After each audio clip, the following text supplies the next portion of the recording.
Mark, are you ready there? Yep. Okay. All right. Showtime.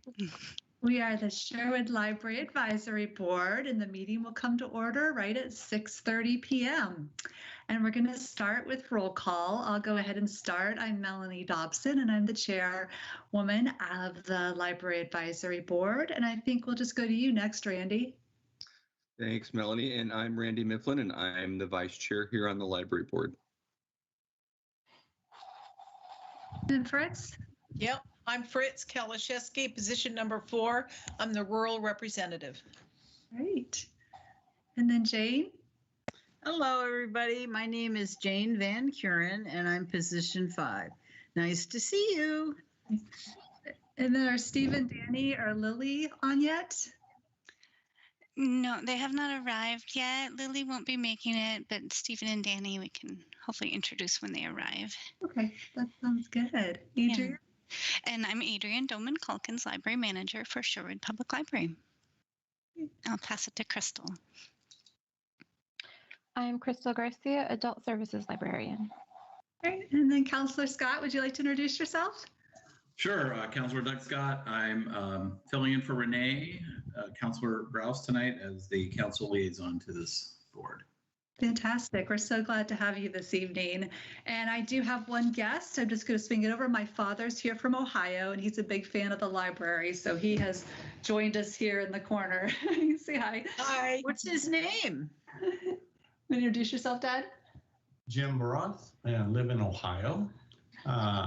Only out here just for a few days. Love to come out here, could even live out here, and love to visit Melanie, John, and the kids. And just glad to be part of your meeting this evening. Oh, I love the state of Ohio. Go Buckeyes. Go Buckeyes, he said. Oh, good. And there's Danny, so she can go ahead. Got the heart going there. Do you see the heart? Yeah. Danny, are you there? There we go. Hey. Hi. Sorry about that. That's okay. We're just wrapping up introductions if you want to go ahead and introduce yourself. Oh, hi. I'm Danny Sticka. Great. All right. Did anyone have any changes to the minutes, to last month's minutes? All right. Do I have a motion to approve these minutes? I'll move that we approve the minutes as presented. Okay, fantastic. I'll second it. Thank you. All in favor, say aye. Aye. Aye. And anyone opposed? All right. So we have approval, favor for the minutes. Adrian? Thank you, Melanie. Yeah. I wonder, so that everybody knows, so Melanie, you are leaving early this evening at 7:15, is that right? That's and about Randy, 7:30. okay. And then Randy needs to leave at 7, I believe. Is that right? So I'll just take over facilitating at the end since Randy is our vice chair and would normally take over when the chair can't do it. But given that, are there any other little pieces of information either of you need to share since you have to leave early, you know, in terms of the agenda? None for me. My only question that I didn't see on the agenda, are we going to talk about the Christmas party? Is that happening this year? I just inquired about that. Nothing to my knowledge has been set yet. I heard from Sylvia Murphy, the city recorder, that they're still working on whether there will be a virtual or in-person something, but it sounds like there'll be something is what I'm hearing. Okay. So usually our December date, here comes Stephen, usually our December meeting date is adjusted to be the same evening as that. So Okay. we'll wait and see. Yeah. Hello, Stephen. Hi, Stephen. Hey. Do you want to do a quick introduction, Stephen, before we move into our updates? Sure. I'm looking at who's here. Oh, yes, we have new folks. Yeah, I'm Steve Remsen. I've been on the board for, I don't know, Melanie, how long have we been on the board? 2 years? I guess a little over 2 years now. Yeah. So yeah, I live here in Sherwood, Oregon, with my 2 kids, who I'm probably going to be jumping out and checking once in a while because I don't have care for the evening. But they're pretty happy at the moment. But yeah, love to. I work for Intel. That's usually my business experience there and professional experience is usually how I chime in. And yeah, just big fan of the library like everyone else. Yay. And Counselor Scott is in tonight for Renee Browse. All right, Adrian, I'll pass it to you for library updates. Okay, thank you. Jane, were you waving or raising your Yes, hand? I wanted to say, I hope we have a chance to give compliments to the library. I've heard some wonderful things, and I want to be sure they go in the record. Well, thank you. Well, we have this section of the agenda at the end for other business. We can turn that into Okay. other compliments. Yeah, Yeah, I'll gladly hang on. Yeah, thank you. All right. Well, I have a variety of updates to share, and I'm sharing the agenda. Do you see that on your screens? I can make it a little bigger for that part. Yeah. So I wanted to let you know we have a grant application out for the Cultural Coalition Washington County that just closed a few days ago. And what we're applying for is for $2,000 for 2020. Let me make sure I say the right thing. 2022, in September 2022, to celebrate Welcoming Week, which is a national initiative. And we haven't really celebrated before, but a lot of libraries in the region do, Beaverton in particular. And so we wanted to do Welcoming Week, which is especially to welcome immigrants and newcomers to the community, and then have a variety of multicultural programming and also take an opportunity to advertise more of our citizenship classes and naturalization resources and kind of boost the library's resources in those topics. There would also be some multicultural crafts that would give away. We'd kind of expand it from 1 month in September to the 1 week in September to the whole month in September. So I'll let you know what we find out about that one. And then I wanted to share about Teen Lab. So Teen Lab, you may recall, is a volunteer program at the library. And when it was first developed a few years ago, gosh, I think it's been almost 6 years now, by Jamie Thorson, our youth services librarian too. The lab stands for Library Advisory Board, and thinking most public libraries will have some kind of teen council or something teen related for teens to give input into how the library chooses programs and things like that for teens. And ours skews towards a slightly younger group, more middle schoolers than some of the other libraries, and they really value volunteering for the library more than getting involved in kind of recommendations. So it's really a volunteer club where they can join in, they get volunteer credit for the time they're in the meetings, and then they sign up for projects. These days, the way we're doing it during COVID is they sign up for a project that they can do independently. Usually they come to library, they get a box full of supplies, they take their box home, they can do the project, bring it back. And so those supplies usually are being turned into craft kits that the younger kiddos can pick up and do maybe the next month or later. So they helped a lot with a program that's up right now. If you've been in the library recently, you may have seen we have in our display case at the Pine Street entrance the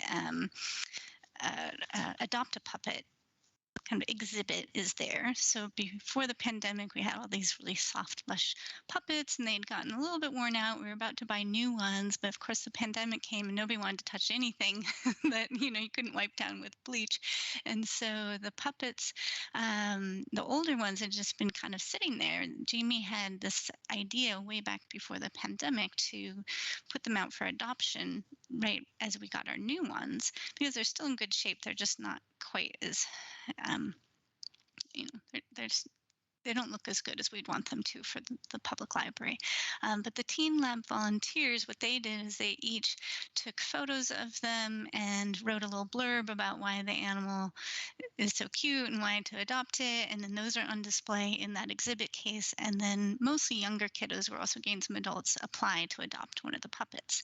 And then the Teen Lab volunteers will choose the winners of who gets to adopt which puppet. And over the years, the Teen Lab volunteers have helped with a number of different things, judging different entries for programs. Are going to help judge the 2-sentence terror tales that we have out right now. It's also an October program. And we've had 2 teens, I believe is right, now start the program as freshmen and then graduate as seniors too. And Councillor Scott, you might remember, I think it's been a couple years now, we had one person recognized at council, and we're hoping to do another certificate and recognize somebody else here this school year. So it's a fun success story for the library. So I wanted to share that with you. A lot of we have teens that stick with it for years. You know, it's not just a volunteer club they do once and are done with. The next update I wanted to share with you is about the American Library Association grant, Libraries Transforming Communities, and that's the one that's helping us do the Understanding Race Community Reads program series. So as most of you know, we with the grant money, we purchased copies of books for adults and for youth, and those have now all gone. At our last meeting, I think we had 2 copies left, I think, if I'm remembering correctly, of the youth title. Those have all been given away. The adult titles went so quickly that we actually used some of our program funds to buy extra copies because we were still in September and thought, well, we just started advertising the program and the books are already gone. And then this is, as a reminder, this was a series where people could participate in a number of different ways. The idea was to get as many books out in the community as we could. People could read them on their own, discuss with their own families and friends, and so on. They could use the guided questions that we had. And they could also start their own book discussion, or they could join one of ours. The book discussions that we're hosting, we had 2 last week, and then we have 2 this week. They weren't as well attended as we were hoping or expecting, but what I'm understanding is they were really robust conversations, really positive. We've had wonderful comments overall from the public about having access to the books and having the programs. And Jane, I know you attended 2 of them. One, like you shared the picture even with your grandsons, right, for the youth title. Am I remembering that correctly? I know you attended the youth title and then the adult title as well. So wanted to let you all know that it's going really well.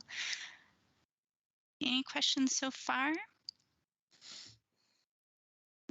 Okay. So every meeting we just touch base on our strategic focusing updates. I wanted to bring particular attention to the policies and what's called a diversity audit of our collection. So let me stop sharing for a moment so I can navigate to something else real quick here.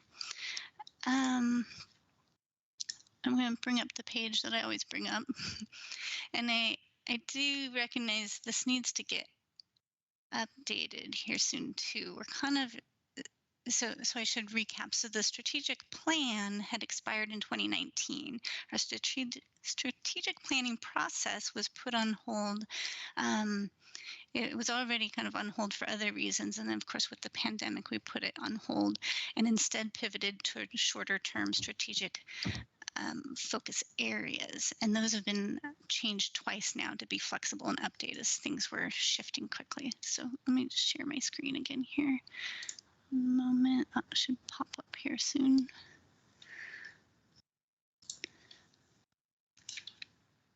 Do you see that? Okay. So I did just make some very minor changes to the wording in here recently because it made it sound like we were still in express services. I hadn't remembered to update it from April, and so I made that sound like, okay, that's past tense now. We added express services in April, but we're of course open now. So this link, let me open that. Oh dear. Whoops, excuse me. You know, I'm logged in, that's unpublished. Okay, now I'm finding something else I need to update. This is the link I meant to open. Okay, this one. So this is feeling a little stagnant to me, but we're not done with everything on the reopening list. So I feel like still want to keep this here, but of course we're at full operations now for our hours, 60 hours a week. There's no longer limitations for number of people in the building. All the furniture's out, although some of it's slightly rearranged, and we still have every other computer open just to give more space between people. But where we're still at, same as last month, is we haven't restored in-person programs. We had started to we were poised to do that in September, and that was right when the Delta variant was coming in so strong that we took the guidance from the county. They were saying don't meet in person unless you really have to. And we decided to just keep doing virtual. So this part is really the only reason why the reopening category is on there. If you have advice, I think we could maybe change this a bit. Instead of reopening, maybe something like restore full services or something. I feel like reopening is not the right word anymore. I could take off these first three ones or just leave it. I mean, we'll get there eventually. Hopefully it's only a few months away, if that. And then technology, no updates there this month. We are offering tech help, but we haven't been doing the sit-down 30-minute appointments one-on-one. We're trying to do as much as we can in 15 minutes. Oh, excuse me, Councillor Scott, I see you have your hand raised.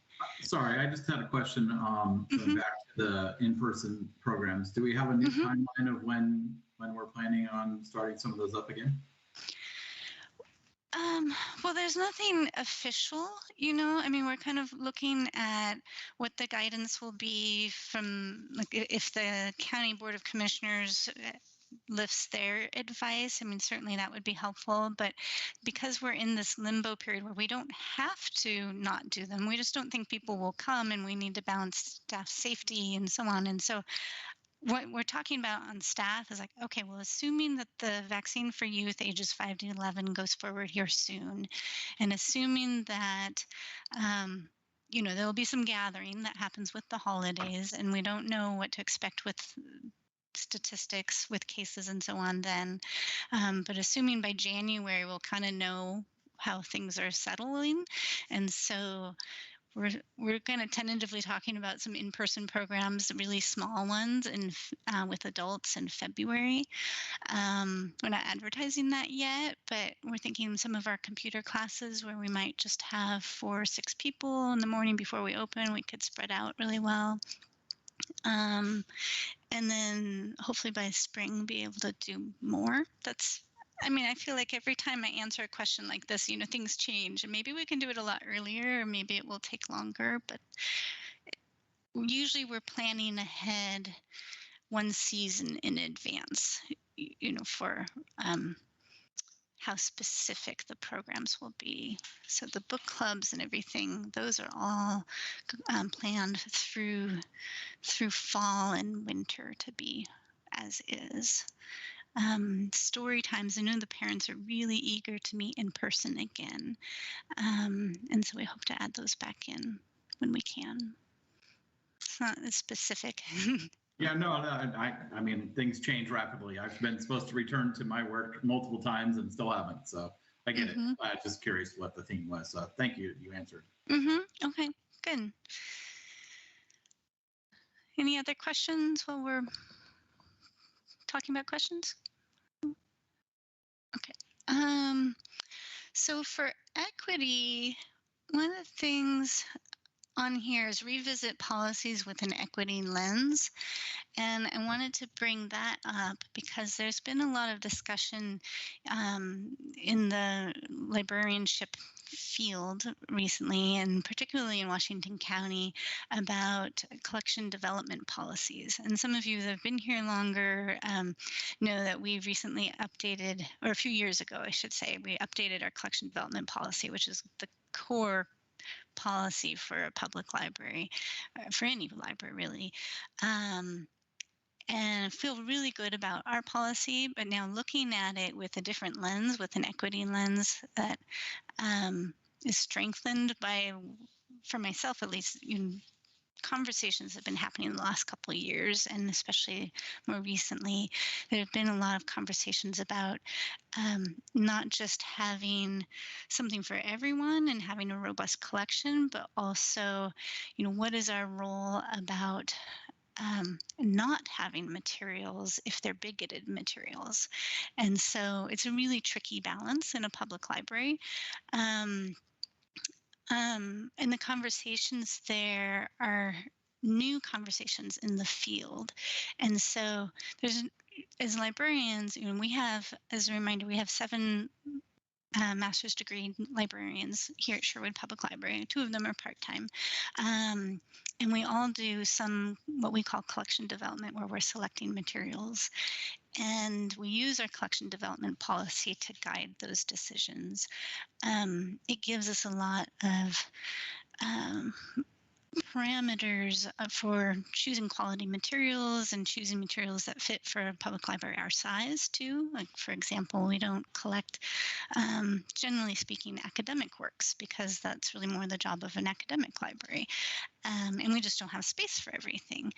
And so when it comes to materials that might be more controversial, like you might remember earlier, gosh, was it back in February maybe? There was a conversation about Dr. Seuss books. We talked about that here a little bit.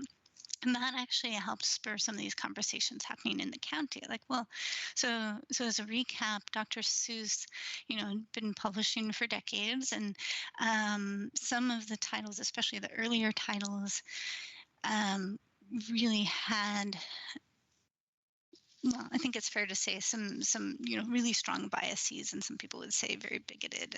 And those also were titles that were not the popular titles. They're not the ones that most libraries had on the shelves anyway, because they didn't get checked out very much. They weren't as relevant.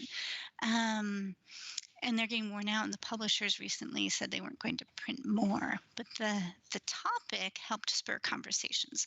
So I just mean to bring this up in kind of I guess an academic sense now, so that that the librarians on our staff are looking at our policy, will be looking at our policy. I've been looking at it, and one of our other staff, Jamie Thorson, again, she was on a panel discussion with other library workers in the county about these topics, and trying to kind of think through, how do you balance the right to read anything with also a responsibility to not intentionally make, for example, historically feel like they're being targeted, or something like hate speech in the library, for example.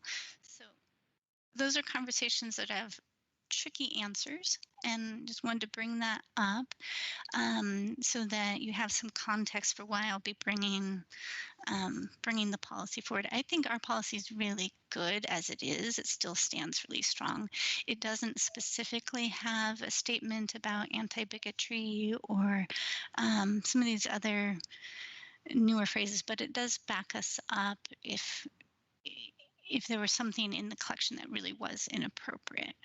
I think that's about as much as I wanted to say about that without actually diving into the policy. Does that make, and Melanie, I see you have your hand up. Oh, and you may have just answered my question. I was just going to ask. I can't hear you. Can you hear me? Did I do something? Can other people hear Melanie? You can? No. Yeah, I can hear her. Can you hear me? I can hear you. There we go. I can hear.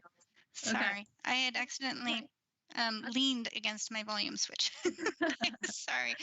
Could you repeat what you said, Melanie? Absolutely. Yeah, you sort of already answered this by saying you don't want to really delve into it right now, but I just wanted to ask, is that published, that policy, someplace where the public and we can read that?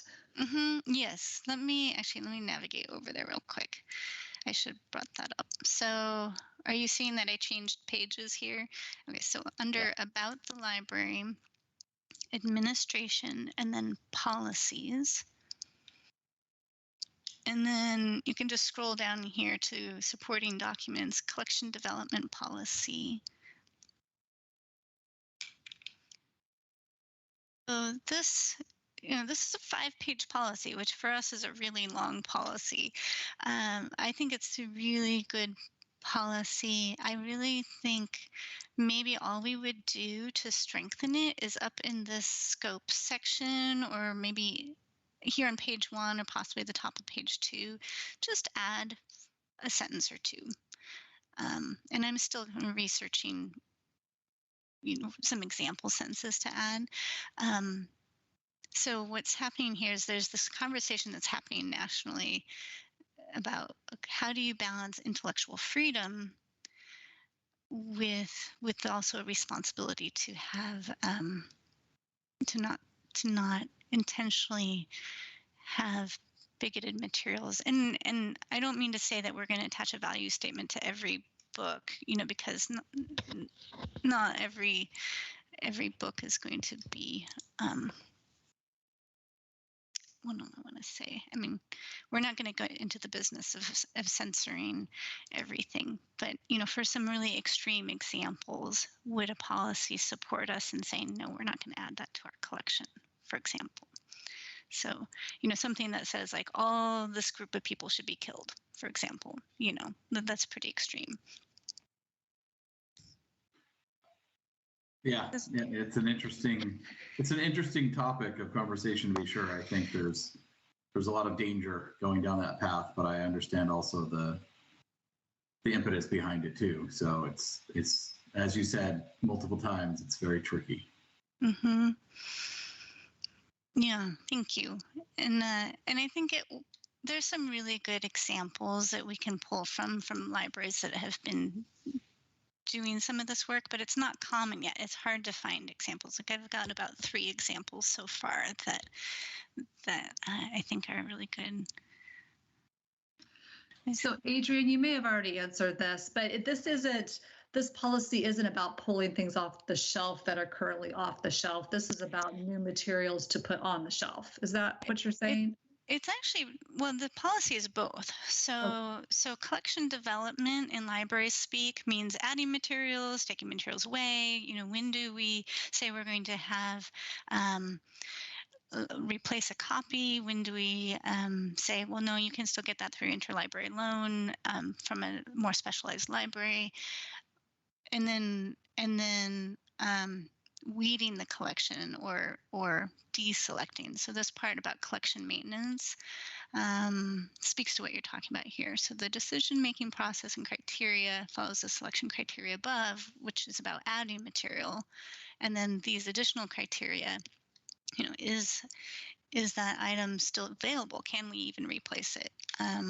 So the Dr. Seuss ones, for example, the only way we could replace those particular titles would be to buy used copies, which we generally don't ever do.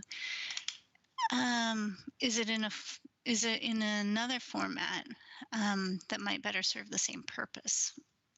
That might also be, down like streaming or downloadable audiobook or something like that. Whether there remains sufficient need for the item, it just might not be popular anymore. Whether there's an updated, revised, or newer item that is preferable. Whether the item has historical or local value. Whether an identical or comparable item is available for loan from another WCCLS member library, interlibrary loan, or another agency. So it doesn't really speak to what, the bigoted part, but I don't think we would need to put that down in here. I think that would just be more of an overall value statement.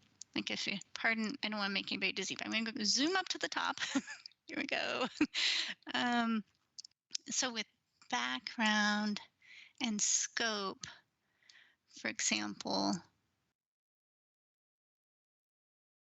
and then this part, support the mission goals in the following ways. I think it could fit nicely, because we already have some really broad statements here. Like maybe even add it to C, provide access to a diverse and inclusive spectrum of viewpoints, ideas, and creative expression. And maybe or without. So Thank for you. future discussion, yeah, I'll put the link in the chat here. 1 second. I feel like my computer's been kind of slow when I navigate from one thing to another. And just pasting, I was like, it takes So, let's see. Um, what else was I going? Oh, I was also going to mention what's called a diversity audit. So in the budget for this current fiscal year that we're in, when we were in that budget process last fiscal year, we requested funds to do a diversity audit with our main vendor for library materials, which is Ingram. And Ingram has a fairly new service that they provide. They already have access to our catalog. What you can say is, please kind of scan through it and tell us what are the main titles that we're missing for representing more diverse authors and topics.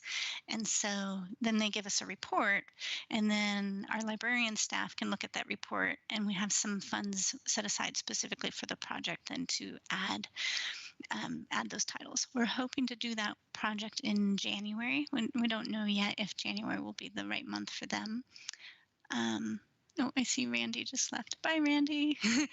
And so, so hopefully in January they get that. My understanding is it takes about 2 weeks to get the reports, and then it will take staff some time to go over things, and we'll need to figure out where exactly do we allocate the funds. We don't know yet. Will there be kind of equal distribution amongst the different age groups of the materials in the library, or will there be one section of the library needs more work than another section, so on. But then we'll be working on adding titles in.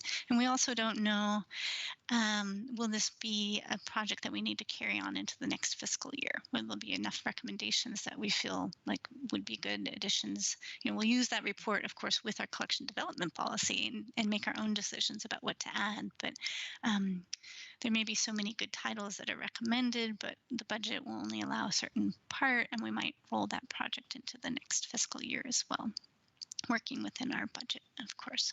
So wanted to let you know that's coming.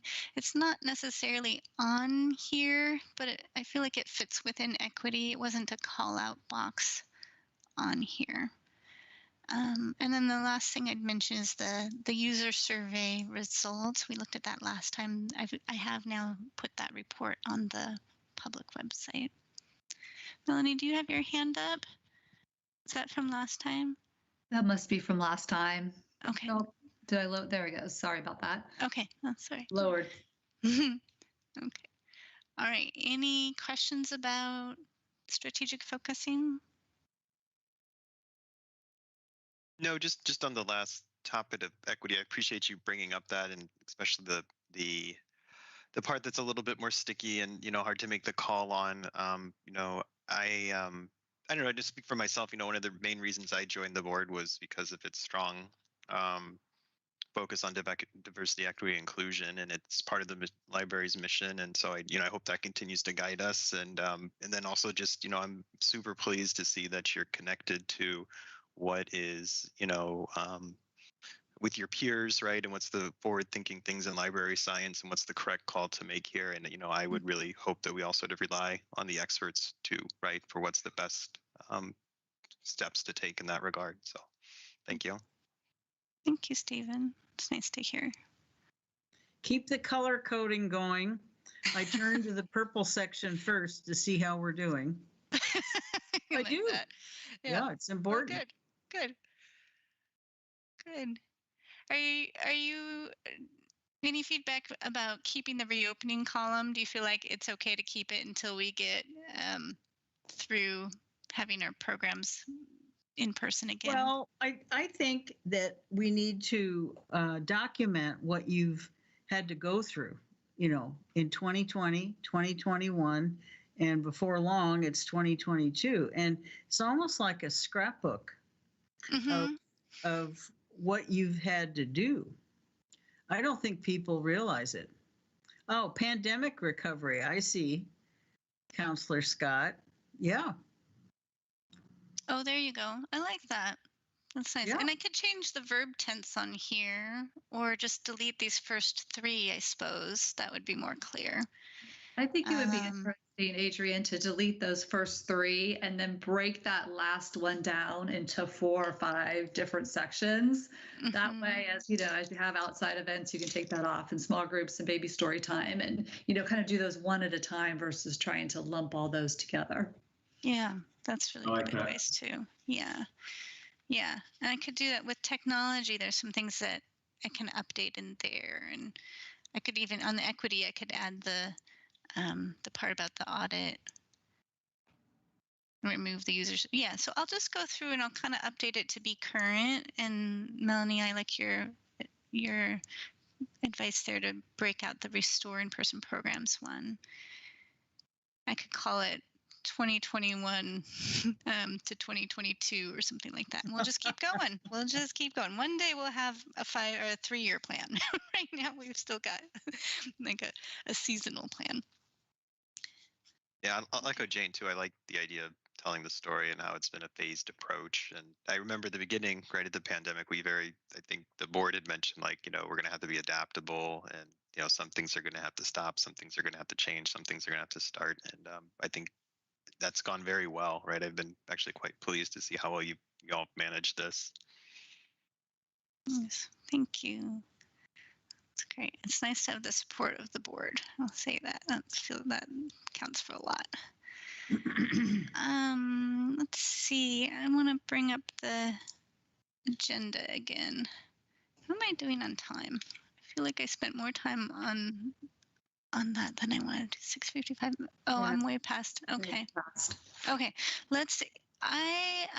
If you're okay with it, I could just send you via email some stats. The management report, I have some stats there. I mean, I guess one quick thing I would say, do you see that I put stats up on the screen now?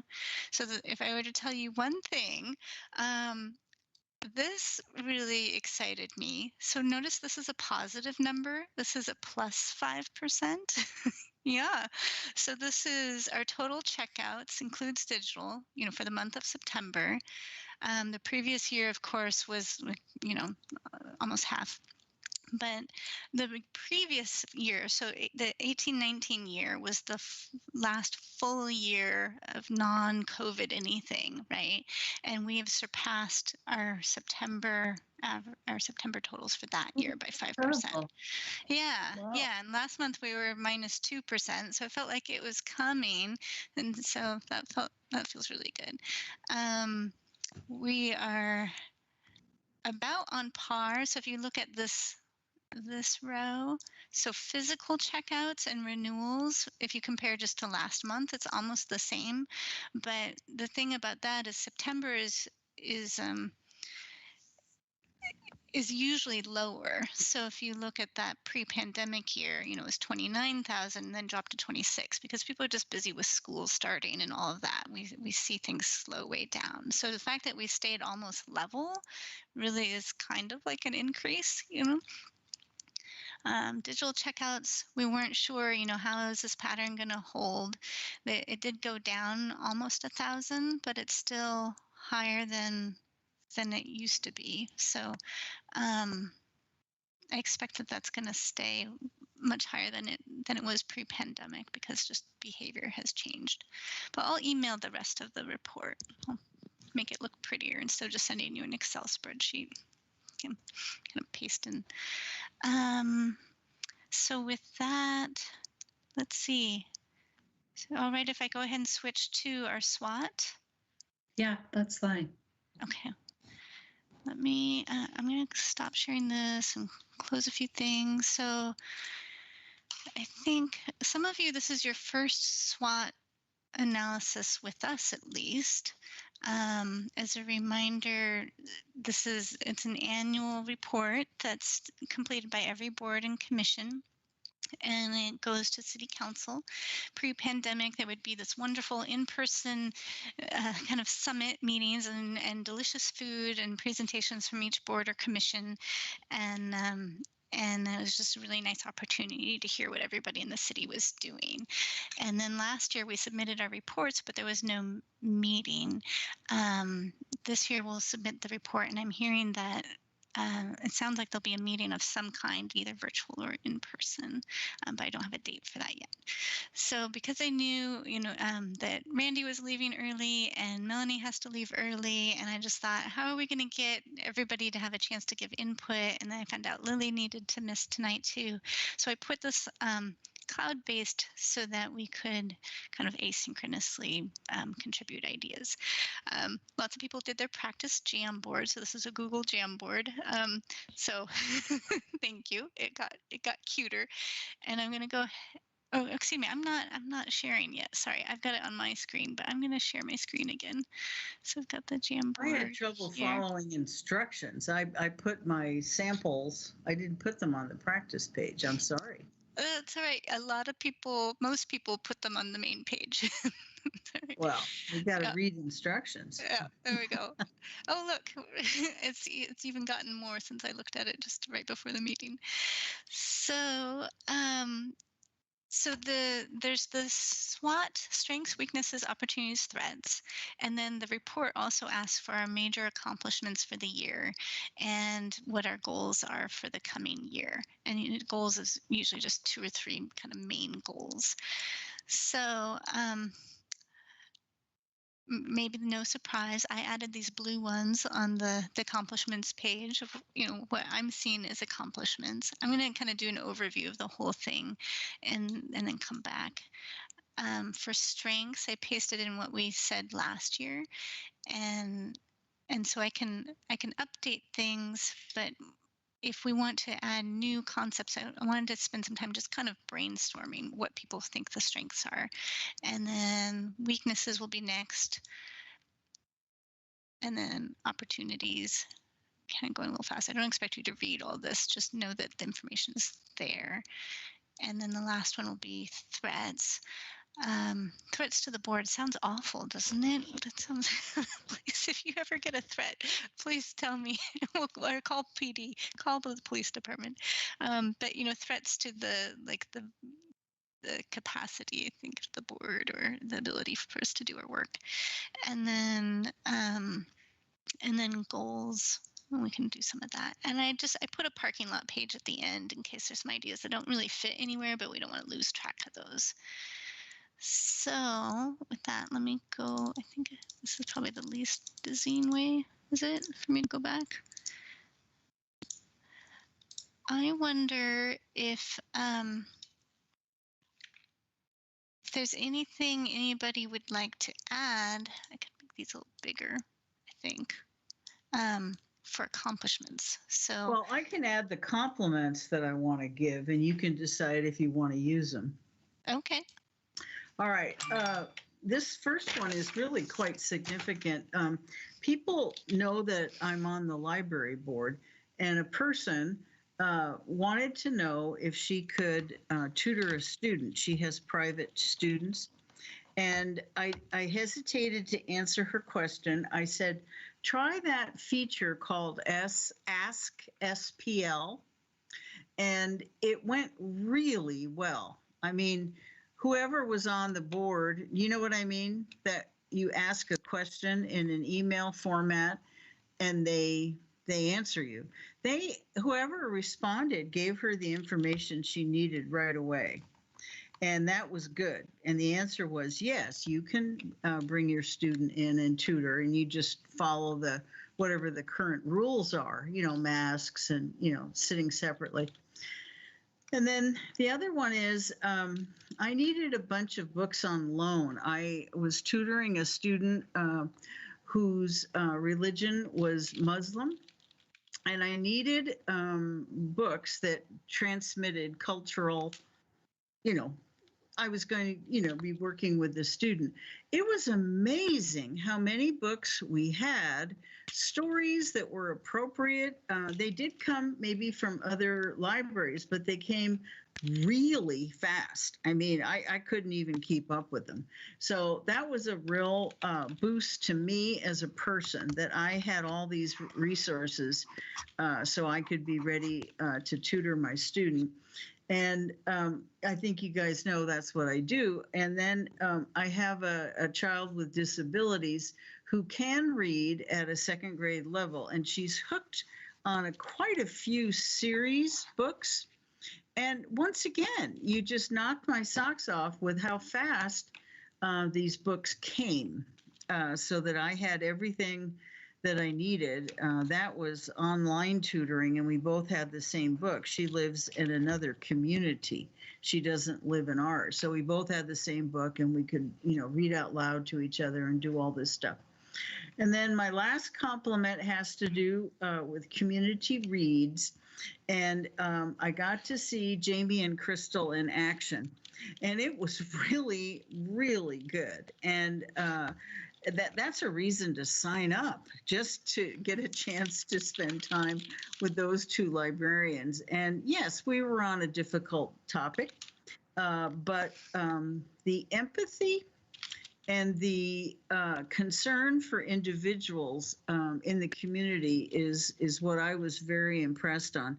It just affirmed to me that our library is a safe place, that you can come in. There's different things going on, of course, but in this particular setting, it just felt very safe. So I have a big compliment to both women. It was wonderful, wonderful. Thank you, Jane. Yeah. These are wonderful compliments. I think realizing where these fit best in the whole meeting today, I think would be in the other business. I'd still love to capture them and keep them as service stories and keep them in the minutes and everything. Feedback that we've received over the last couple years about the SWOT is when we first did a SWOT, I think Mayor Mays came on. He'd been mayor at one point, not mayor, and then mayor again. And he brought back the SWOT. I wasn't here the first time he was mayor. So some city staff were like, oh, yeah, we're doing SWOT analysis again with our boards.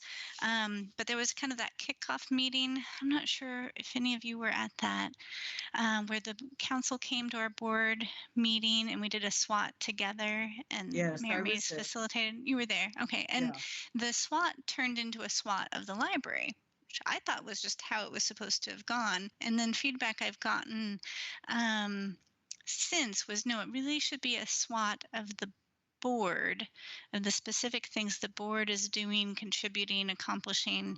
I mean, we're working as a team with staff. Yeah. But and the reason I'm saying that here, of course, is these examples are really about staff, but they don't intersect very directly with the work of the board, even though the board is really supporting all of this work. You know what I mean? Yes. I find it's a really tricky nuance, because I think you all care so much about the library too, and we talk about the library so much, and a lot about what the library is doing. And I feel like it's my job to keep you informed about what the library is doing, so you can, be invested and know some of those key decisions. Yes. So I guess I'm pausing there. I'm not sure if there's a way to turn these particular examples to the board. If they don't I'll fit just in. Keep them kind of off to the corner. This whole jam board is meant to be a space to speak and draft, and then what I submit to council is going to be a nice Word document in bullet form. Yeah. Right. So I'll just keep them here. I know I'll paste them into our service stories, and keep them. Oh, I see. Did someone? No, I guess I did that one. So I tried to, for these examples, for example, that I put in, that we continued to meet virtually during the pandemic, added 3 new members, the work on the strategic focus areas. Some of you attended OLA, Oregon Library Association conference sessions, which was something new because we hadn't been able to afford to do that before when it was in person. Melanie, I see your hand is up. Yeah, and I think that part of it, at least the challenge for me in this process, for this particular page, is that I just see the staff doing all this. You guys are awesome, Adrian. And I mean, you guys are amazing in the reopening and just everything that has gone so smoothly this year. And so maybe that's, I mean, accomplishments, and we could absolutely talk about those, but from the board perspective, but I think it's just cheering you guys on because you have done I like that. incredible job. It's hard to say and what our accomplishments are when we're looking at you guys and seeing how much that you and your staff have accomplished. It's been incredible. Thank you. It's nice to hear. I remember that goes a long way. specifically how concerned, Adrian, you were for the health of your staff. I mean, over and over, you expressed your concern for them as people. And that really meant something to me. Thank you. Adrian, are you doing the accomplishments for the strength section? Is that correct?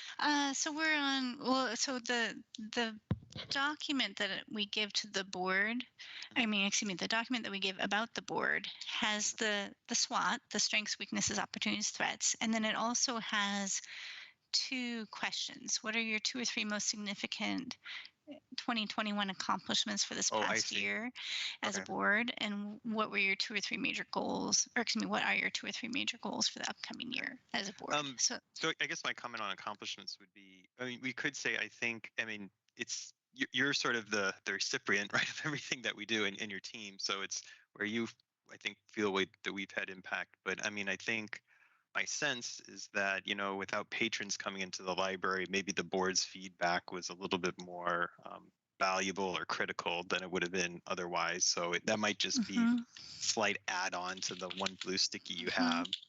The other thing I think we gave a fair amount of feedback on was the patron survey. So if you found that valuable, that might be an accomplishment. And I think we've had good attendance as well. I don't know how well attendance is in other boards. I haven't gone to the recordings, but that might be it's more of a strength than an accomplishment. But yeah, I think I can. Sorry, I don't know if I can move a sticky very easily to a different page. Can I? We can get to that one later. I'll just bring them over later. Yeah. What were you gonna say? No, I think it's just wherever your team thinks we add the most value, and maybe it's just a sounding board too, right? It's if I had a board I have a board at work, and that's pretty much what we use it for on our team, right? It's just get feedback, and then just bounce ideas off of, and they're the first one to say, wait, we don't get it, or this doesn't make sense, and that's really sort of the check from the community. Yeah, I think that was especially useful with the evolving strategic focus areas. So that can, and a lot of times things show up in multiple spots on this document. So we can have under accomplishments that we pivoted and had developed the strategic focus areas, and iteratively, and then a strength could also be providing feedback for those. Yeah. And then my only other comment, I don't know if the recruiting the new board members, because we've had a little bit of overturn, if those came from board member referrals or not, but that might be another accomplishment. If it was, I'm not sure. I didn't refer anyone, but I don't know if anyone on the team did. I don't know if they did. I didn't know about it. Okay. Danny, how'd you hear about it? Or Fritz, did a board member talk to you? No, I saw it in the newsletter from the city last year. Same. Oh yeah. I should have asked those questions. It's just like, what's working? We haven't gotten nibbles for our 2 vacancies that are open right now. So it's hard. And we have a new board president too, so that went out without a hitch too. So yeah, you're our accomplishment. Thank you. Yeah. Well, and I think revolving leadership opportunities is another piece of that too. So Jane has been vice chair during this. Randy was chair and vice chair, and then now Melanie. I think it's nice to have a mix of people getting to try those different roles on. Nice. What do you think?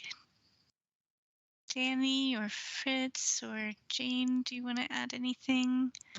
Or, well, and Melanie, I think. Fritz? Yeah, I'll add something. And again, I don't know where part you'd put this, but I'm very, very impressed with whoever's doing the book buying for the library. I read a lot of book reviews of brand new books, and I tend to go with very literary types of publications. And I'm very impressed with when I go into the library to find a book that has been nicely reviewed in one of my many websites that I follow. I'm surprised at how often the book is already in the library system, already at Sherwood Library, or right on order already. And Nice. somebody is very astute about that. And for kind of a relatively small town library like we have, I'm just blown away by the quality of the literary publications that we have in your library.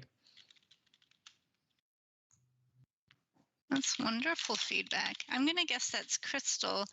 Crystal selects it for a lot of the adult fiction, and then also the standing orders, which helps us get, the bigger authors who publish a lot, the more popular authors, and then hand selecting ones that are lesser known. Yeah. Well, even the lesser knowns, I've gone in, I read a review and I think, oh my gosh, I want to read that book, and it's by a lesser known author, say, and I go in to find if you have it, and I already find I'm like 67th on the hold list of, like you guys are just way ahead of it. It's just wonderful. Nice. That's great. I'll put this under service stories. I'll kind of pull it out of the board SWAT.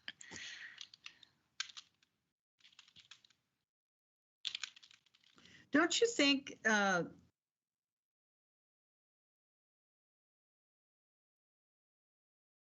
Who is that? That was Jane, but we lost you, Jane. I think you're muted. Yeah, you're muted. Excuse me. I don't want to interrupt the discussion, but we have a new city manager, and don't you think that he's going to have influence on this, the SWOT? Let's do so an opportunity. I know, Jane, you had suggested inviting Keith Campbell, the new city manager, to a board meeting. Yes. And I have a meeting with him and with my boss, Kristen, tomorrow. So I'll ask him. But I could put that here under opportunities. Invite new manager to board meeting. Yeah, I think it's a great idea. I don't know if he already has that plan to get to know, the various boards and commissions or not, but I'd love to have him meet you all at some point. It might be at that December meeting, that they'd be meeting everybody.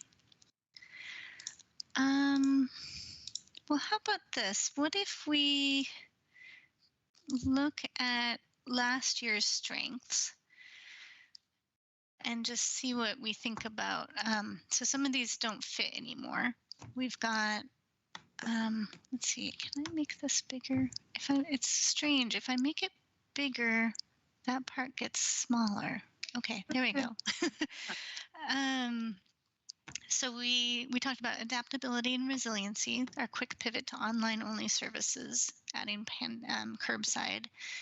I think we could still keep adaptability and resiliency, but, update that sentence there about the various stages of reopening. And I need to phrase it in a way of your feedback about our reopening and guidance, and also participation in the, what did we call it? We had that oh my gosh, what did we call it? The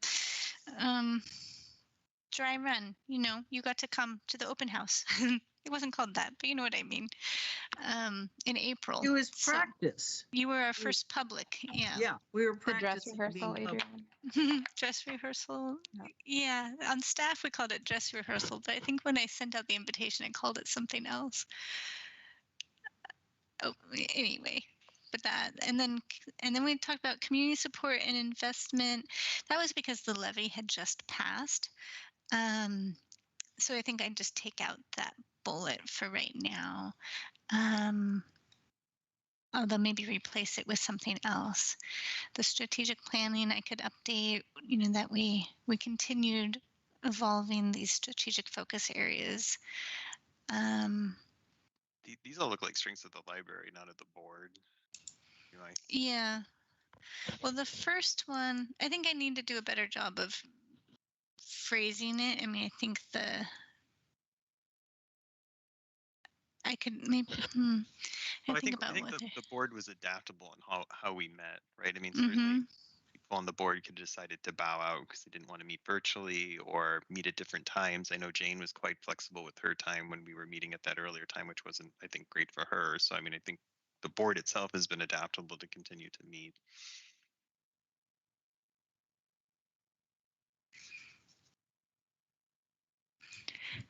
What do you think about something like creative or something? I feel like you as a board did a good job of kind of thinking outside the box of what's essential, what supporting staff making hard decisions about focusing, for example, on curbside and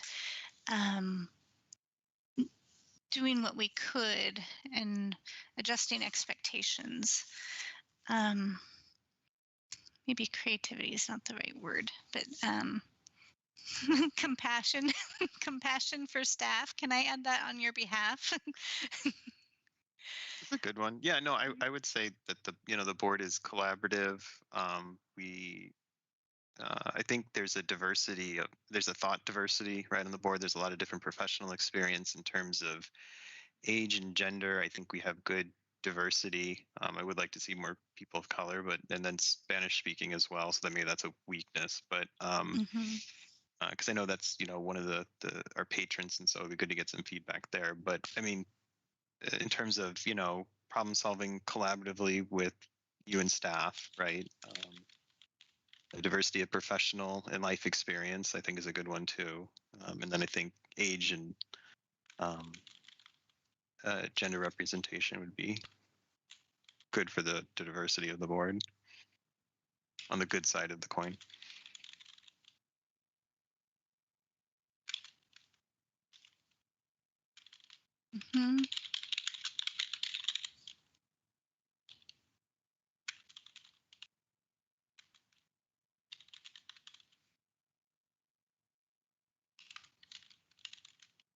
And I think the board's just generally, like you said, we're strong advocates for the success of the library. I think a lot of the people here are really want to see the library succeed, and that's why we're here. We're cheerleaders. You are really good cheerleaders. That's counted even more this last year. I don't know if that red means I'm running out of space. No.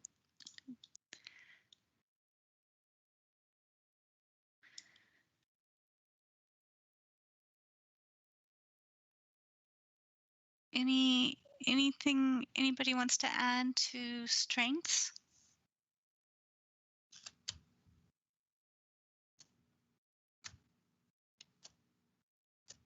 Sorry, I'll also add strong attendance. I think that's probably a strength Oh, of the yeah. board. I've been part of the few that not everyone shows up all the time, that sort of thing. I've got good attendance, but they're let me perfect. change it to strong attendance. I like that even better. Yeah, we've never had to worry about a quorum or enough people to have a good conversation. Regular. People attend regularly.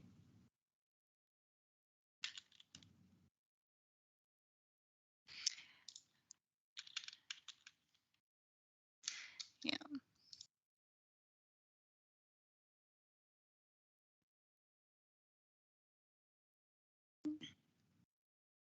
Anything else?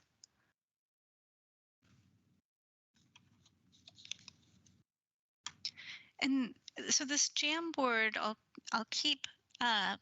Anybody say after the meeting or in the next couple weeks, if you have ideas, you can go back and add things. And then what I'll do is I'll scoop up, the relevant pieces for that report, and at the November meeting, bring hopefully a nice clean draft that needs minimal updating after that, that we can look at as a group in November. And then it's due, I think it's due December 1st to Sylvia, to the city recorder. So weaknesses. Yeah, we could do a better job of talking about the board versus the library. I'm looking at this. So the last one on here, we've got lack of diverse perspectives, diversity on staff and the board is limited. I think actually that middle one, lack of community feedback, actually affected the board and staff because we just, kind of operating in more of a vacuum than we usually would. But then of course we got the results. Remember we had to start over. We got spammed, so delayed. Although that wasn't the board, but it just delayed our work. So let's see with that. Let's see, Stephen, you had already said when you were talking about strengths, lack of diversity for people of color and languages represented, right? Am I remembering that right? That's correct.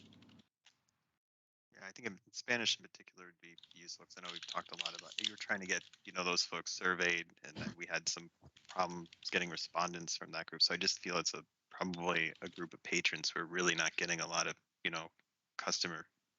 We're not really hearing their voice, right, which is concerning through the board or through the surveying as much. They're not as loud. And that's certainly with the diversity, equity, inclusion efforts. It's a group of people we're trying to reach more. So it's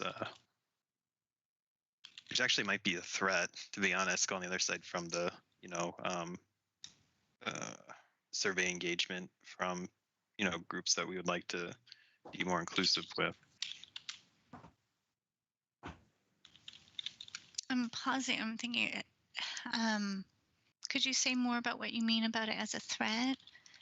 So yeah, normally, well, when I know we did this a little bit different, like the year before. Typically, when I've tackled the SWOT in the past, is the opportunities and threats are things external to the board, or to whoever you're doing the SWOT on. And so I know it's not like I struggle with the word threat too, right? But I think an external factor that's not helping us is we're not getting enough feedback from some of these groups like Spanish speaking or people of color. And I know it's groups that the board is trying to reach, or sorry, that the board and the library are trying to reach out to. So it's an issue. Like, so we could hear from them more, we could potentially engage and serve those communities better. Does that make sense? Yep, yeah, it does make sense. When I went to write it at first, I'm like, how do I write this as a threat? But yes, that fits. Thank you.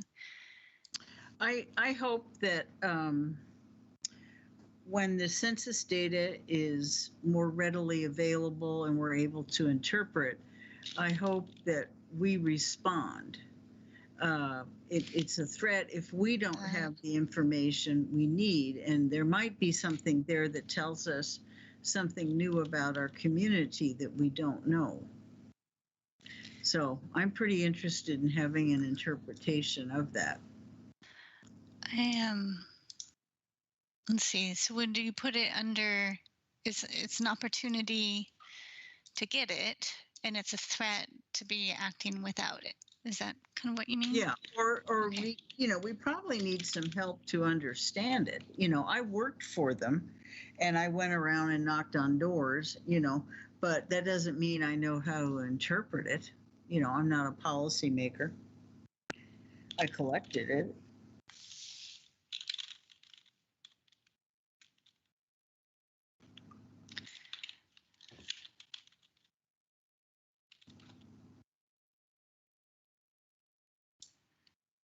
Does that kind of capture? So to Yes. analyze census data, interpret for library decisions, Yeah, and then I'd like to hear that more than once. Yeah, me too. You know, it's tough. Yeah. Last time I did it for us and kind of combed through a lot of data, and I haven't dug into it yet very much. It was a little bit of demographics for the county that I've gotten into.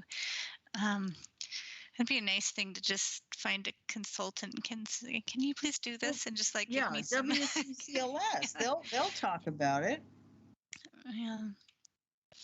For weaknesses, have we had increased attrition on the board? I know we've done a good job of filling seats as they've come up, but it seems like we've had a lot of, or is it typical of how it's been in the past?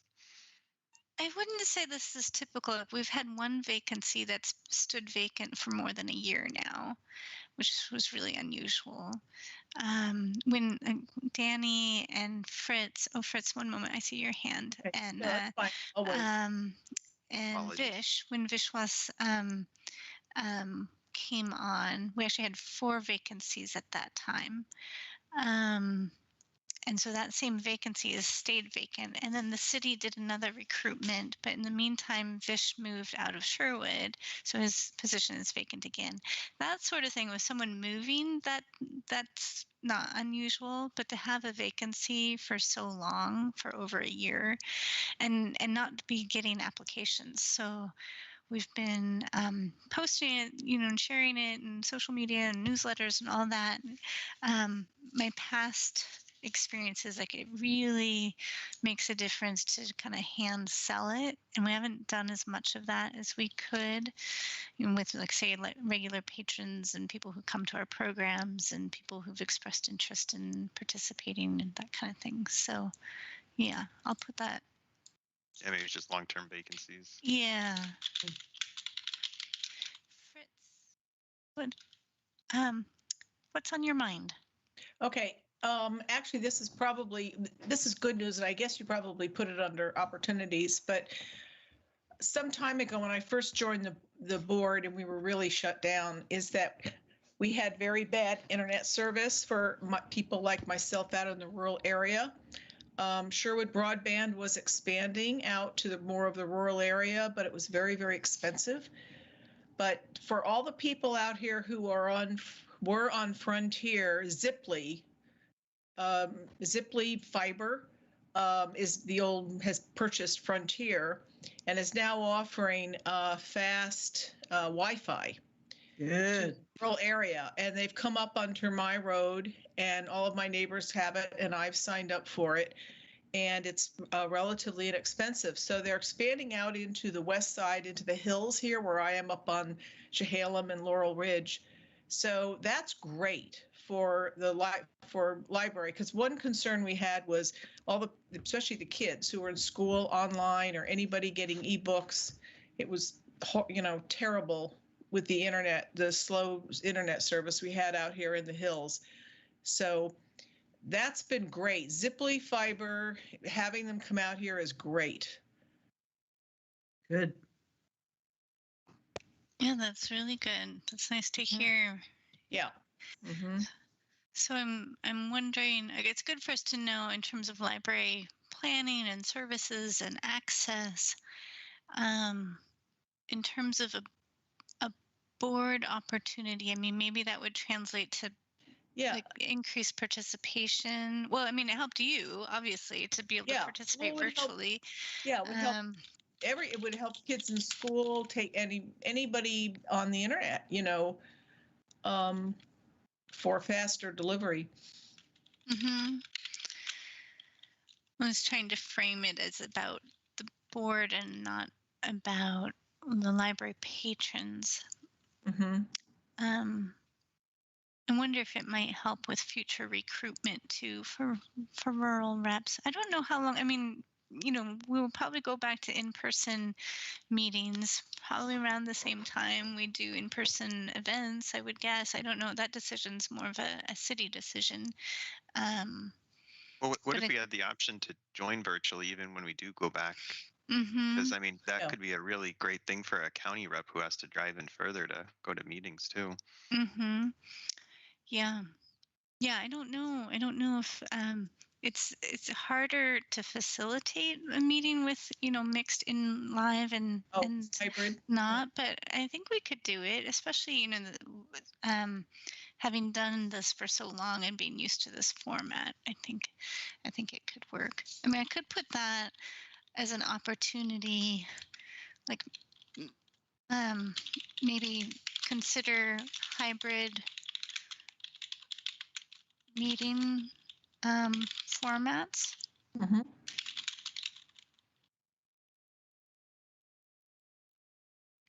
So, Adrian, I have a question on our meeting. Is it a city policy? Are we as a board forbidden to meet personally? I mean, could we meet if we wanted the library is open to the public. Doesn't that mean we could meet in the library? Well, the city is not hosting meetings right now, in-person meetings, for the most part. So, like, our library programs are not in person. Okay. My understanding, I mean, maybe others know, but my understanding is all the boards and commissions are still meeting virtually. City Right. council is still meeting virtually. It's for the safety of No, everybody. I understand that. Yeah, I just thought by law we have to record our meetings. We do, yeah. So they're Okay. recorded, and we can still accept public comment. But that's a city decision. Okay. Mhm. I just thought since patrons could go to the library and we are all patrons, we just happen to go to the library at the same time. Just a whole kind of show up at the same time. That's all. Danny, I see your hand. What's on your mind? I was going to say, I remember when I came on the board, you were hoping to create more of a partnership with the school district. I don't know if inviting Heather Cordy to a discussion or or maybe even as another member of the leadership team with the school district to get ideas of how we could partner and support the district. Mm-hmm. That's a great idea. Do you think Heather Cordy would come to one of our meetings? Do you know her well enough to know? I think she would try. Yeah. I think she would. And if she couldn't, I could see possibly Gary Bennett or Marlene Carroll. I don't know those people. Could you email me their names? Yeah. Yeah, that'd be great. Thank you. It's nice to know who to ask. And these days, they don't have the emails for the staff directory is not on there any longer either. So it's hard to know. Yeah, that's a good opportunity. Thank you.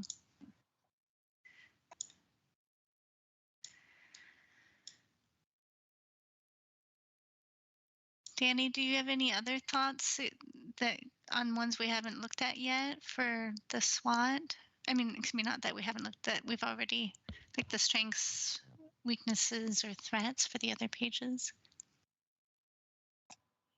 I think I was thinking along the lines of a strength.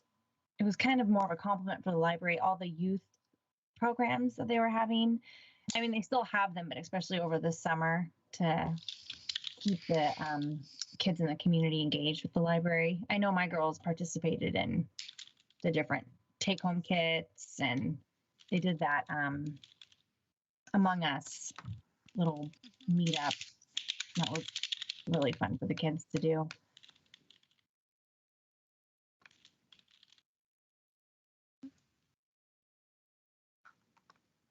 I missed saying goodbye to Melanie as people have turned the cameras on and off and so on, and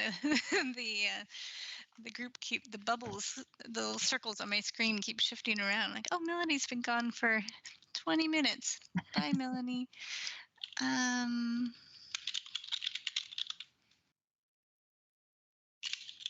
you, Danny. I want to double check my agenda and see. Let's see. What have we got here? So we go into, we're on this until 8:15 if we need to, and then we've got council updates. I didn't receive any public comment. Then we do other business. Jane, I don't know, maybe you already said all the compliments you intended to. And then No, I did have a adjourn. question. For the at other the business end. part? Okay. Yeah. Okay. Okay. I just want to make sure I'm doing okay here. So let's see. This Jamboarding is kind of an organic process. My structured side is like, okay, let's go back to the beginning. All right, are we missing anything? Here we go. Got accomplishments, strengths we talked about, weaknesses. So I think one thing that's missing here that I did say out loud is that we didn't have. I'm thinking about the user survey results when anticipated. You know that we had delayed process. It's harder to, I think, to make strategic decisions without having a lot of user input. I suppose could also say also have not how do I spell dived? Why can't I spell that? Dived into the census data.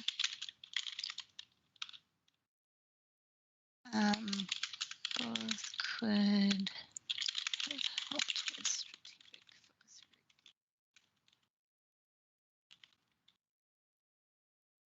I'll clean up this, this is kind of casually written right now, of course. Any other weaknesses?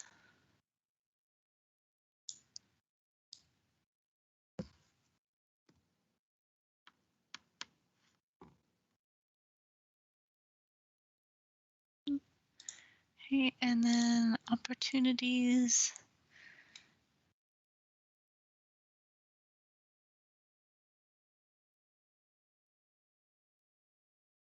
I'm gonna go back. What did we say last year? The new strategic plan. I don't know. I do want to do some strategic planning, at least like framework to get going. Budgeted to work with a consultant this fiscal year and wanted to do some focus groups and, facilitated conversations with either the public or kind of by invitation members to represent the public. So I think that could still go under here. I'll just put update last year's blurb.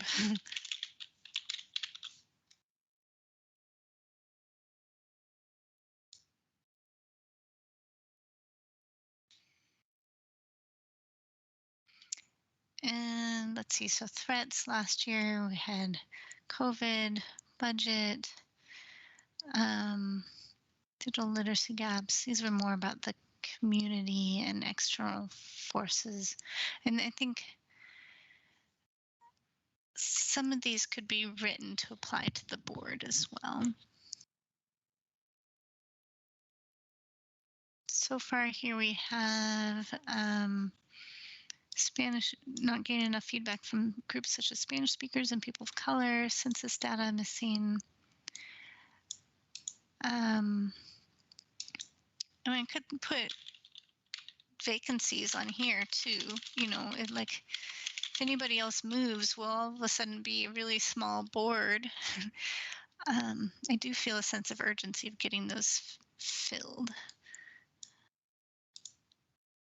It gets harder, if one person's out sick or has a conflict, and then it gets harder to have participation. I think it's and lack of applications or candidates as well. Mm-hmm.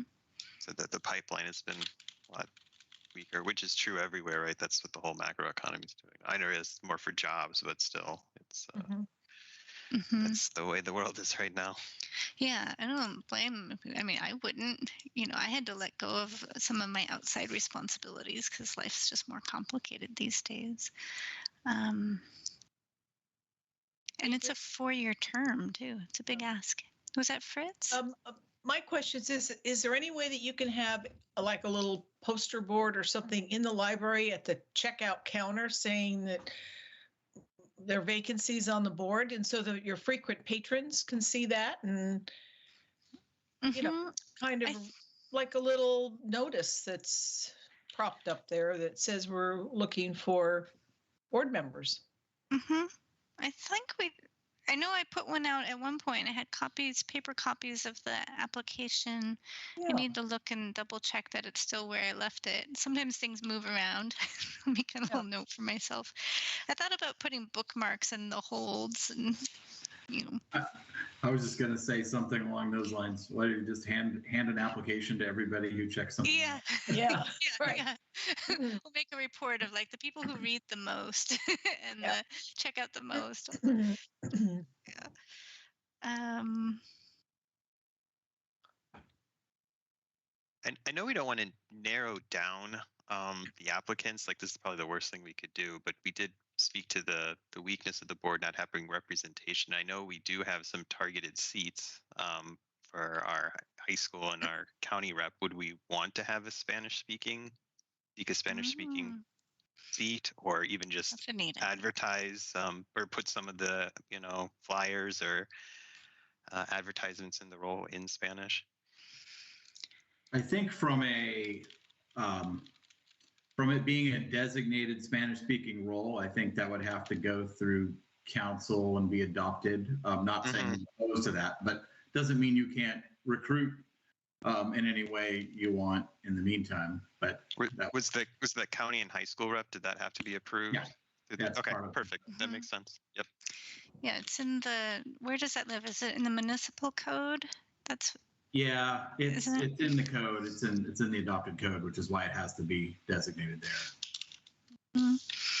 And I would think other boards and commissions maybe would want to consider it. I think it's a really interesting idea. Yeah, sorry, go ahead. Sorry. Well, I do have our advertisement translated into Spanish at different times when I've had the poster up. I have a Spanish version of that and English version.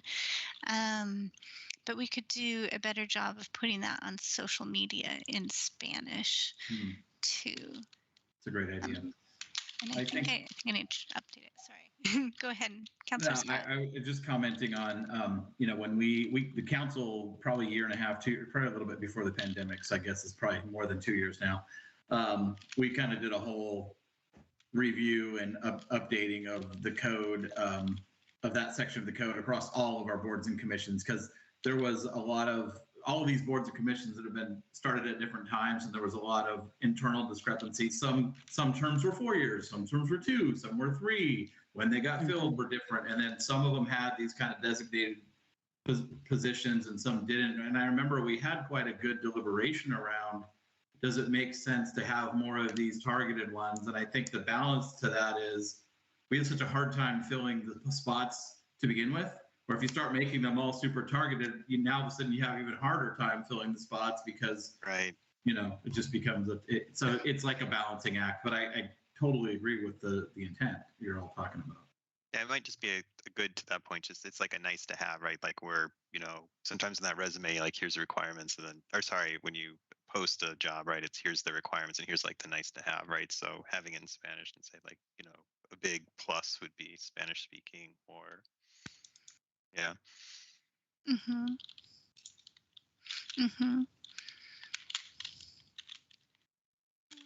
Or even a better be a patron who is, regularly using the Spanish speaking resources. Yeah. I feel like there's some sort of data mining we can do. And this is, hey, here's all the people that check out a lot of this stuff. A lot of books, right? Let's send them a letter. Yeah, so we don't retain, checkout history unless a patron has opted in on their own account to save their checkout history, and that would be on their account. But I can't make a report of, like, say, past checkouts over the span of a year. What has somebody checked out, or what languages? We can look at things like, how many times does the material check out in our Spanish language collection? Right. But we know our patrons well. I mean, I don't necessarily know who's checking out the Spanish language materials, but a lot of our staff will know who are native Spanish speakers, who are in the library a lot, who are interacting with staff a lot, who are engaged in our programs. I know there's quite a few parents who come to story times, even the virtual story times, who are native Spanish speakers, and other languages too are represented. Of course, they have young children, which is, it makes it hard to do extra things too. So I know Jamie has helped to hand sell the vacancies quite a few times, and so far it hasn't turned into actual applications yet. But maybe that'll change as some of these kiddos are getting older too, and parents have more time, hopefully. So I think we could do that, between marketing generally in Spanish and speaking with some of the patrons we know, and asking them, who else do you know, kind of thing. To Doug's earlier point, if you did the bookmark, you could put them in the Spanish materials. They're getting circulated a lot, so maybe it never gets. Yeah, we could make the bookmark English and Spanish. Yeah, and you can also, in the holds, when we get an email saying that your hold books are available, you can have a little blurb on that too, something that's highlighted on the hold notice. Do we anticipate having a translator available for the board meetings? We would need somebody bilingual. I mean, at this point, now there is movement. Let's see, I don't think I knew this at the time of our last meeting. So WCCLS is working on increasing, they have some equity initiatives that are coming down from the county and Board of Commissioners. And one of the equity initiatives that they're working on implementing, starting, I think this starts next fiscal year, would be to support member libraries in having translators at library programs. I don't know if that would apply to this group, since this is not a library program. It's more of a city function, but that's really exciting that we would be able to have translators. And I don't know quite how that would work, if it would be as requested, if somebody needed ASL or translation in another library, and then they give us a request, and 2 weeks later the program happens, we have the translator, or if we just anticipate needing translators at certain things. It's all very big picture right now. And I don't know if there have ever been city conversations about that. If a member of the public requested accommodation to be able to attend a meeting, I mean, that's a legal right. So I don't know of a process that the city has in place for that. I think we would, do that case by case as the situation came up. In the Spanish translation I did add a sentence saying that the meetings were held in English.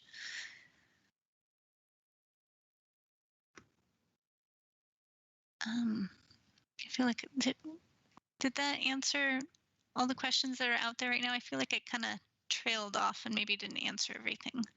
Well, in the health world, you can call Language Line and they will find the right translator for you.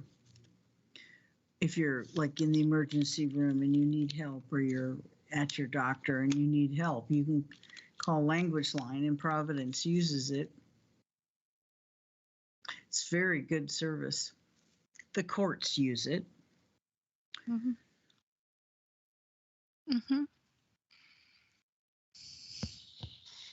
Crystal, do you know if Newburgh, so Crystal is a member of the Newburgh Public Library Board. Crystal, do you know if they're having similar conversations in Newburgh at all? Not with regard to the board. Their staff is changing. They recently posted a a senior librarian position that's specific to Spanish speaking candidates, so that staff person might be able to offer translation assistance if they needed it on their board. But as far as I know, they're not having this same type of conversation with regard to the board. That's interesting. Do you know if they advertise in Spanish as well for vacancies? I believe they do. Yeah.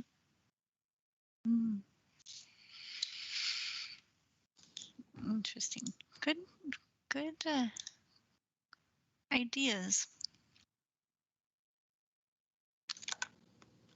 Let's see. So let's see, threats. We've got vacancies. We've spent a lot of time talking about vacancies, lack of applications, not getting enough feedback from groups such as Spanish speakers, people of color, census data missing. Well, several of us have pointed out the inability to meet in person, so I think that's a threat to our collaboration. Mm-hmm.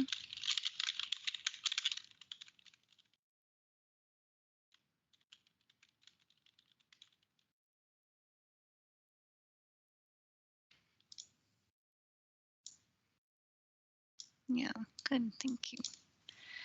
Should we look at goals? We've got, so last year what we said was to continue, adapt, and advise on strategic focus areas, which we did, and I think, we'll need to keep doing that for a while. Conduct a user survey. We did that. We analyzed the results. I could swap in, census data in here instead to analyze it. I would like that. Yeah, I'm just gonna plop this right in here so we're looking at census.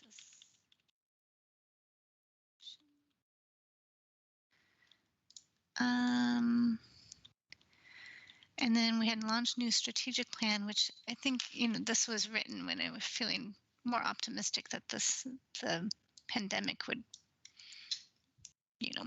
be done sooner. But I think like we could say, launch community listening sessions and kind of at least part of the strategic plan. I think maybe I already have that on the other page. So are these goals of the library or goals of the board? So, well, I mean, both, but the board, Okay. The board advised on the strategic focus areas. The board works on the user survey. I mean, so that one past tense, but the board really, I put it out, but we poured over each question and thought about what it was we wanted to know and analyzed the results. I know staff had some input too, but the board actually put in more work, me plus Yes, the board. we did. And then the strategic plan, it's all of us. Let's see, what did over here? I don't have anything here. So, what do you think if we swapped in this for B and I update A and C, or excuse me, if I here we go. If I swap in census for B and update A and C, does that sound good? For sure, I would like us to rejuvenate ourselves as far as the building updates. We had some wonderful discussions, planning, talking about all kinds of things. And I hope we can somehow get back to some of that discussion as hope for the future. You mean the facility master plan? Yeah, there were some really exciting things. Yeah, that's a good one, Jane. So, so the facility master plan was completed by Hacker Architects. That needs a new kind of memo at the beginning to kind of speak to, this was written pre-pandemic, and there may be things that post-pandemic would want to change, and yeah, and then the advice I was given, the direction I was given, was, let's not, it wasn't the time or place to really push that forward very much, but it does need to be somehow formalized. And I don't know, I think with the new city manager and Yes. Yes. Councillor Scott, I don't know, like, if council, besides Renee, I don't know how much council knows about the fact that we had our facility master plan done. Nobody's waiting on it. There's not, it was done so that there would be something that we could say, here's a vision of what it could look like, because we've been running out of space. The community's grown so much in the how long has it been now? 13 years since the building opened. And in order to have some sort of vision and goal for reaching toward, to get any kind of community engagement around developing, say, a library foundation and getting fundraising and someday getting grants and so on, we have to have a vision that we can say, see, this is what we mean, even though there's not city budget towards it yet, and we don't expect that anytime soon. So it's on the capital improvement plan for the city, but it's down, low on the list. There are a number of other city facilities that need updates before we do. But we don't want to forget about it either. So it's kind of tricky. And then also the timing with new city manager and just, I think politically speaking, it could be kind of touchy because there's been so much attention to the library budget too. And this is a facility master plan. It's not a budget proposal at this point. It's, but I don't want it to get lambasted.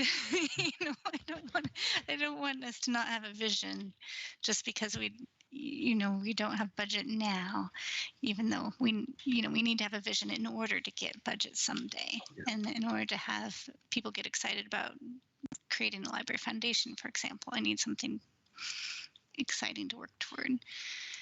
Yeah, we have a whole, this isn't unique to library, right? I mean, as just knows, right? We have a parks master plan that is full of grand ideas that don't have funding at present. We have all I think every department has that, and that's what you have to do. You have to have a plan because you'll never get funding if you don't have a plan first. So yeah, I want us to have a plan, a vision. Yeah. Yes. Yeah. Do you have advice for us, Councillor Scott, on how to go about that with council? So, I mean, I would talk to Mr. Campbell around. I'm vaguely aware that there's been some work around the facility master plan. I don't know that I've ever gotten a presentation on it, or So I would say, like, it'd be great if we could have a work session or something where the work that's been done can be shared with us. And maybe it happened before. I don't know when this was. When was the plan completed?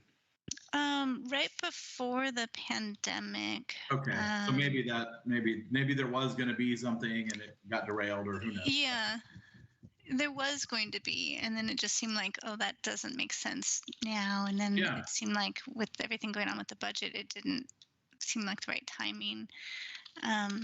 Yeah, so I think that's the first step was, like, obviously, as he's coming up to speed, so he's drinking from the fire hose, as they say.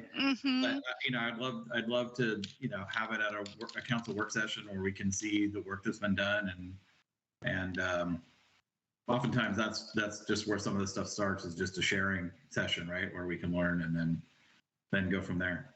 Good, thank you. That's nice to hear.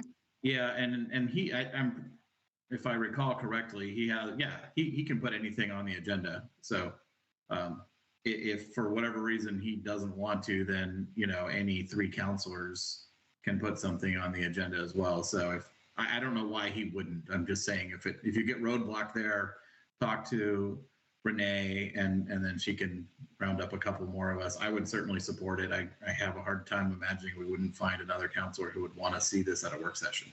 We're not committing to anything. It's just, hey, let's find out what's going on. We do that kind of thing all the time. So it'd be great. Nice. That's good feedback. Good to hear. Thank you. I think I get nervous thinking like, oh, there's a lot of concern about the budget, but it's nice to hear like this is just normal city business, just like every other Well, and master you know, plan. capital improvement projects and operational budgets are separate things, to your point earlier. And we always need to be planning for future capital improvement projects, and you know, whether they happen in 2 years, 5 years, 10 years, or never. I mean, it's always good to dream. That's part of, like, you know, we've been doing a lot of that, and that's what we, you know, the Parks Board just renewed their master plan, and obviously we've had the comprehensive master plan that's been going on for a couple of years, and a lot of that is about like dream big and put it on paper, and then we can put a plan in place to get there. Mm-hmm. Nice. I like it. Can I add a sticky note? Dream big. Yes. Just for yes, fun. I like that. Yeah. I mean, you never know. Someone will donate a huge amount of money and want a wing added to the library, and you'll be ready. Yeah. I'll say, oh, that's great. We have this all planned out. It's right here. Yeah. Be our new teen zone. Yeah. Awesome. Well, this is very useful. Thank you. So I guess I ended up putting goals just on top of last year's goals, so I'll get that all sorted. So to summarize, I will take this feedback. Some of it's going to go under service stories and, you know, live elsewhere, but it's still really valuable for us to have. And then the pieces for the SWOT and the accomplishments and goals, I'll be putting that into the Word document that will come to you in advance of the next meeting, and we'll discuss that and hopefully approve that, maybe with some minor revisions at the next meeting. I'll make sure and ping Melanie and Randy so they have a chance to look at what we've done, and Lily, to make sure they've seen what we've done so far tonight in the Jamboard, and they can add content if they want to as well. So that concludes our first Jamboard as a library advisory board. What do you think? Was that useful? Yeah, thumbs up. I see a little animated clapping from Stephen. Thank you, everyone. Okay, so I will stop sharing this. So we're at the part of the agenda for council updates. Councillor Scott, do you have anything that you'd like to share? So maybe you can just give me a little bit of guidance here. What kind of things does Councilor Browse normally share here? So she will often share highlights from the most recent council meeting, and I didn't watch that one, so I don't know. Like sometimes she'll lift from the council updates at the end, or just kind of major agenda items, or if there's something that as citizens of Sherwood, people of this board might want to know that's coming down the pike, you know, maybe in one of the other boards or commissions or that kind of thing. Sometimes she'll share some things happening in the other boards and commissions that she goes to, or other meetings, you know, that might be relevant. Okay. Yeah. Sure. So we actually had a city council meeting last night. It was actually a fairly light agenda on the regular meeting. We did pass an ordinance around commercial leases. So basically what we're doing is we're going to require landlords to notice potential tenant. Now, again, this is just commercial, not residential, but commercial landlords to give notice to potential tenants that are considering leasing from them around that they may want to consult with the city, because, you know, the use of this space that you're leasing, you know, you may want to use it for this type of business, but it may not be zoned or have an occupancy permit for that type of use. And oftentimes what happens is a business will lease a space. The landlord isn't necessarily nefarious. They don't even necessarily know, you know, what is or isn't allowed sometimes. So, but a small business may come in and say, I want to lease that space. And then they go to get a permit from the city, and then they find out, oh, you have to get a change in occupancy, you have to get a conditional use permit, you have to change the zoning. And that's, or, you know, any one of those things. And that can add up money-wise significantly, because some of those things trigger SDCs or traffic studies or other things. So this is just our way of trying to help potential small businesses by saying to landlords, like, look, you have to give them this document that we created that says, here's the things you have to consider. We strongly advise you to contact the city understand what uses are or are not currently available to this property, and then it's on you, right, at that point, if you decide to execute the lease or not. So I think that's a nice little thing we did. So that passed. That was the second reading, so it passed at last night's council meeting. A couple other things. One other thing that was discussed there that's actually relevant to the library, and the mayor just brought this up in the mayor's comments, but and you may know about this already, Adrian, but the Washington County Library Commission released their rates, I guess, that we're going to get for next year, and we're getting we're only getting a 3% bump on the amount that's coming to Sherwood, even though the levy that passed was a bigger bump than that. So I think they're going to retain more money than they have in the past. They're giving them their central services a 10% raise, and the city of Sherwood's only going to get a 3% bump. So I think that I don't want to get too far down the rabbit hole because I don't know what all this means, but it came up just to be aware as we get to budgeting.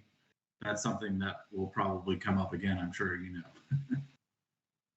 You wanted to say something? Do you mind if I chime in on that, Please, please? if I said anything wrong, I want you to correct me. Oh, thank you.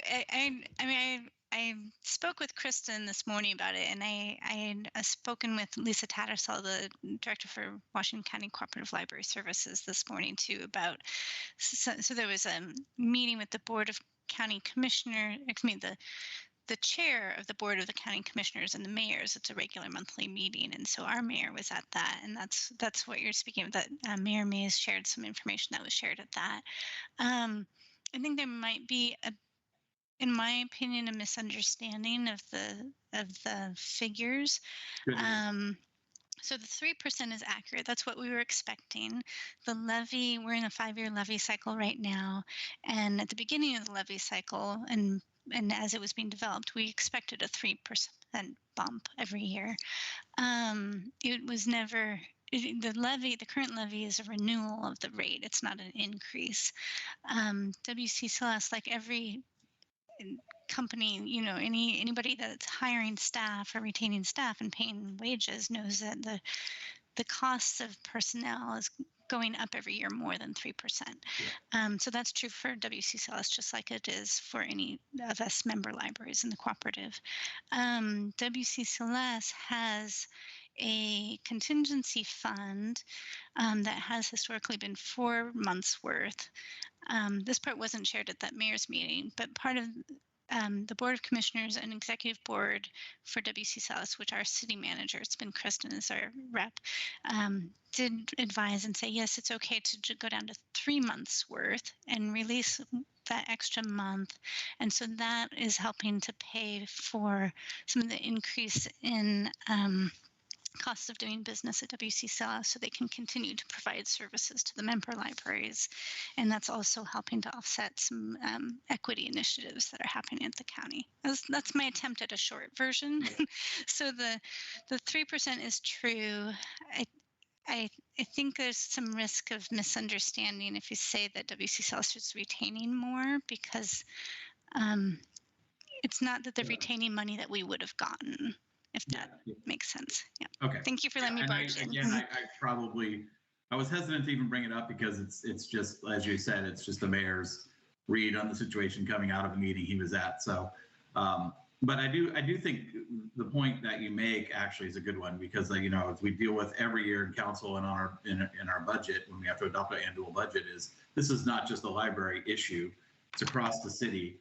Our cost of basically our labor costs primarily, and all of our operational costs go up more every year than our income tax receipts or our property tax receipts go up. So our budget continually is getting squeezed tighter and tighter and tighter every year, and so it's a challenge. It's a challenge for the city across all of our services, and so something that we just have to continue to deal with and figure out how to make our way through.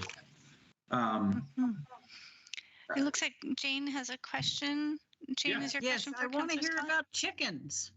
Oh yeah, I was getting to that. What happened to those Yeah, so we'll switch to chickens. So the council had a work session two meetings ago, so about a week and a half or 2.5 weeks ago, and renewing the idea of having a residential chicken program, which we don't currently have. We haven't had. It came up last to council about 5 years ago, and was, I think it failed 4-3 at the time. I don't think anybody on the current council was on council at that point. And so the direction that we gave at the meeting, which I think was fairly well, I don't want to say unanimous, but I think it was fairly overwhelming that the council instructed staff to bring an ordinance to us for consideration in the near future around allowing residential chicken. So of course there'll be rules and there'll be a permit process. It'll be a very small fee, but that's being prepared. And honestly, I would expect it to pass. I didn't, I'm not committing to it, but I'd be surprised if it didn't pass. So, Thank you. Chickens for the, and of course, you have, there's rules, and your HOA may not allow it. Probably half the people in Sherwood live in an HOA that wouldn't allow chickens, even if the city does. So you have to take that into consideration. But for those of you who live in a place that meets all the rules and has an HOA that allows it or doesn't have an HOA at all, and you want to get a chicken, then you'll be able to get a couple chickens. So thanks for bringing that up. So my normal board that I represent the council to is the Planning Commission. So there's a lot of activity going on in Planning Commission. I actually have 3 public hearings next Tuesday, and anyone can submit comment for public hearings on any of these topics. You have to do so 24 hours ahead of time. But the three items are, first off, the adoption of an updated economic opportunities analysis. And this is just a required document that the state and Metro require us to have and update regularly that kind of informs planning goals and growth and things like that. Secondly, residential design standards. So the Planning Commission has been working on this for close to a year. Had a lot of public engagement, public input around. We've never had residential design standards in Sherwood, but it's been on the radar for many, many years. So finally getting to the point, and it kind of dovetails with the comprehensive plan where, we have a minimum set of residential design criteria that any new residential construction has to meet. And then the third public hearing is actually recommendation to council to adopt the comprehensive plan update, which has been, I think, a project that's been underway for 4 to 5 years now. So it's a major, about once every 20 years, we have to really adopt a brand new comprehensive plan. And this covers, basically, it's the vision of the future of Sherwood in every, across every spectrum of city services. So that's exciting. There's been a lot of people across all the boards and commissions and public outreach and engagement and staff, of course, that have been working on the comprehensive plan for a very long time. So we're getting to the finish line on that one, hopefully. So those 3 items will be at Planning Commission next Tuesday, and all of them will come to council should they be recommended by PC. I think only other thing sorry, go ahead. Oh, I was saying thank you. I feel like I should, in the interest of time, we should wrap up. No problem. But I cut you off. Was there one extra? No, I was just going to mention that there's also an ongoing outreach right now from Planning Commission on the Sherwood West area. So where the commission and staff are working to update our concept plan for Sherwood West, which is the area west of Elwert between Sherwood Road and the new high school. Essentially, it actually goes down a little bit below, all the way to Brookman and Chapman. But that whole area, a concept plan of what that might look like 10 years, 20 years, 30 years down the line as it gets potentially brought into the urban growth boundary and developed. And so that's underway right now. And there's a public survey on the website and social media that we'd love for you all to take. So thank you. I'll let it go now. Oh, thank you. Thank you, Councillor Scott. You're obviously really passionate about your work with the Planning Commission too. That's neat to hear. Yeah. And I want to thank everyone for staying later this evening. I developed the agenda and I think I'm still not used to our extra or our evening time slot instead of we were doing 4 to 5:30. And I just got really excited about SWOT analysis, I think, and I worked in an extra half hour to our timing and didn't say anything about it. I just did it, and and I didn't really actually mean to do an 8:30 meeting instead of an 8 o'clock meeting. We obviously used our time, and I realized as I was looking at the clock, I'm like, it's almost 8:30. How did I? So thank you. If any of you feel like this was a long meeting, it's because it was a long meeting. And so thank you for sticking with us and contributing so much. And I'm wondering if, I know, Jane, you had one other comment. I'm wondering Oh, it if, can wait till next month. November's do you fine. want, do you want to do that? Or you could add Yeah. it to the jam board if you think later. Okay. Okay. Yeah. Okay. All right. Well, so is there anything else for the good of the order? Are we good with, um, what's the official word? Calling the meeting to adjourn? I Okay. move that we adjourn the meeting. Okay. All righty. Second. Second. Thank you, Stephen. All right. So our meeting is adjourned at 8:30 p.m. Thank you, everyone. We'll meet at our regular time on third Wednesday of the month in November, and then to be determined for December.